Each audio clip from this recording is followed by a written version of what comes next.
Assalamualaikum warahmatullahi wabarakatuh.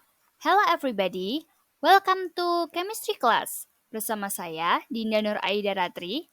Nah, pada video kali ini kita akan belajar tentang kimia. Nah, kira-kira apa sih yang mau kita bahas pada video kali ini?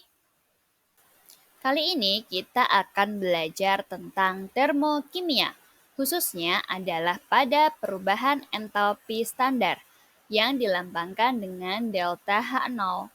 Perubahan entalpi standar itu adalah perubahan entalpi atau kalor reaksi yang diukur dalam keadaan standar, yaitu pada suhu 25 derajat Celcius dan tekanan 1 atm. Oke, selanjutnya adalah jenis-jenis perubahan entalpi standar. Perubahan entalpi standar itu dibagi menjadi 3. Yang pertama adalah perubahan entalpi pembentukan standar. Yang kedua adalah perubahan entalpi penguraian standar. Dan yang ketiga adalah perubahan entalpi pembakaran standar. Nah, pada kali ini kita akan membahas satu-satu tentang perubahan entalpi standar tersebut. Yang pertama adalah perubahan entalpi pembentukan standar yang dilambangkan dengan delta HF0. F di sini artinya adalah formation atau pembentukan. Nah, perubahan entalpi pembentukan standar itu diartikan sebagai kalor yang dilepas atau yang diserap pada reaksi pembentukan 1 mol senyawa dari unsur-unsurnya yang diukur dalam keadaan standar. Nah, pada perubahan entalpi pembentukan standar ini memiliki syarat atau catatan. Yang pertama itu adalah koefisien senyawa yang terbentuk itu harus 1 mol. Kemudian yang kedua, yang terbentuk harus dari unsur-unsurnya. Contohnya adalah Na, Ca, C, H2, O2, dan lain-lain. Nah, untuk contoh reaksinya di sini adalah reaksi pembentukan NH4Cl, di mana yang terbentuk harus 1 mol. 1 mol di sini berarti NH4Cl memiliki koefisien 1.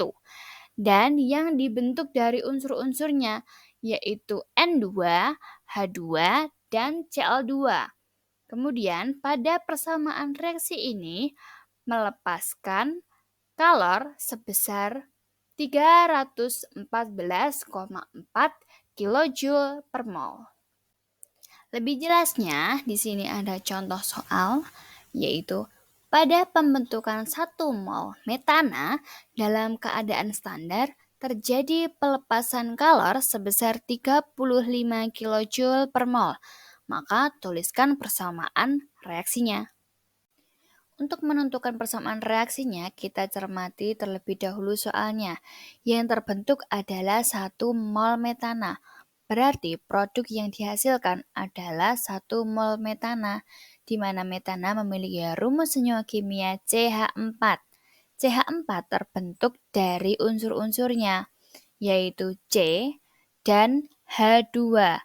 Kemudian setelah itu koefisien reaksinya disetarakan antara reaktan dan produk. Kemudian untuk menentukan delta HF0, maka ditulis bahwa di situ terjadi pelepasan kalor sebesar 35 kJ per mol. Terjadi pelepasan sehingga delta HF-nya itu bernilai negatif karena merupakan reaksi eksoterm. Yang kedua adalah perubahan entalpi penguraian standar yang memiliki lambang delta HD0. D di sini berarti dissociation yang memiliki arti penguraian. Pada perubahan entalpi penguraian standar ini memiliki arti bahwa kalor yang dilepas atau yang diserap pada reaksi penguraian 1 mol senyawa menjadi unsur-unsurnya itu dihitung dalam keadaan standar. Nah, pada perubahan entalpi ini memiliki catatan dan syarat, yaitu yang pertama koefisien senyawa yang diuraikan harus 1 mol, dan yang terurai itu menjadi unsur-unsurnya. Contohnya adalah yang terurai di sini adalah H2O menjadi unsur-unsurnya, yaitu H2 dan setengah O2. sehingga memiliki perubahan entalpi penguraian yaitu sebesar positif 240 kJ per mol. Langsung saja kita masuk ke contoh soal. Pada penguraian 1 mol asitelena dibutuhkan kalor sebesar 220 kJ per mol. Maka tuliskan persamaan reaksinya. Di soal kali ini, yang diuraikan adalah 1 mol asitelena, di mana asitelena memiliki rumus senyawa kimia yaitu C2H2, yang diuraikan menjadi unsur-unsurnya yaitu 2C ditambah dengan H2, yang memiliki perubahan entalpi penguraian standar sebesar positif 220 kJ per mol. Perubahan entalpi yang ketiga adalah perubahan entalpi pembakaran standar yang dilambangkan dengan delta Hc0. Jadi sini memiliki arti combustion yaitu pembakaran. Nah, perubahan entalpi pembakaran standar ini memiliki arti kalor yang dilepas atau yang diserap pada reaksi pembakaran 1 mol senyawa yang melibatkan oksigen yang diletakkan pada pereaksinya itu dalam keadaan standar. Nah, kemudian pada perubahan entalpi ini itu memiliki catatan dan syarat.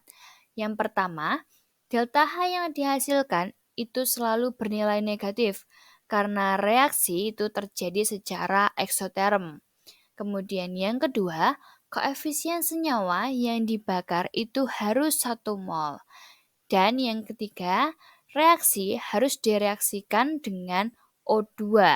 Contohnya adalah pada pembakaran metana. Metana memiliki rumus senyawa kimia yaitu CH4 yang dibakar dengan O2 menghasilkan CO2 ditambah dengan 2H2O. Nah, pada reaksi pembakaran ini, kalor yang dilepas itu sebesar minus 890 kJ per mol. Delta H bernilai negatif karena reaksi ini terjadi secara eksoterm. Contoh soalnya yaitu pada reaksi pembakaran 1 mol metana terjadi pelepasan kalor sebesar 770 kJ per mol.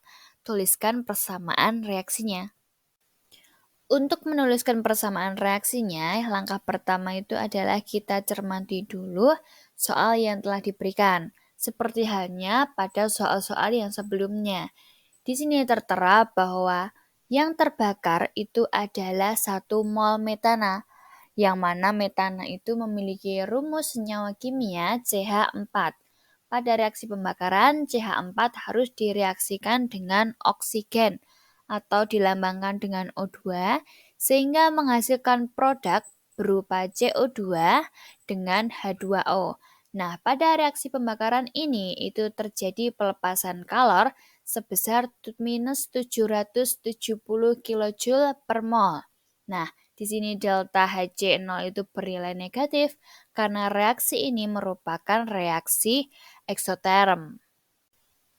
Nah, untuk mengetahui pemahaman kalian terkait materi jenis-jenis perubahan entalpi standar, di sini terdapat latihan soal, yaitu tentukan manakah persamaan termokimia di bawah ini yang merupakan perubahan entalpi pembentukan standar. Di sini telah disediakan 4 persamaan termokimia yang dilengkapi dengan delta HF0-nya. Nah, di antara 4 persamaan termokimia tersebut, manakah persamaan yang merupakan perubahan entalpi pembentukan standar? Oleh karena itu, kalian kerjakan dan jangan lupa jawabannya kalian komen di video ini ya. Nah, jawabannya juga jangan lupa diberi alasan. Pada persamaan pertama, apakah termasuk perubahan entalpi pembentukan standar? Jika tidak, mengapa pada persamaan pertama tersebut tidak termasuk perubahan entalpi pembentukan standar? Jangan lupa dikasih alasannya ya. Semangat! Saya tunggu jawabannya. Sekian video pembelajaran tentang termokimia kali ini. Semoga ilmu yang disampaikan di video kali ini dapat bermanfaat untuk kalian semua. Thank you for watching. See you.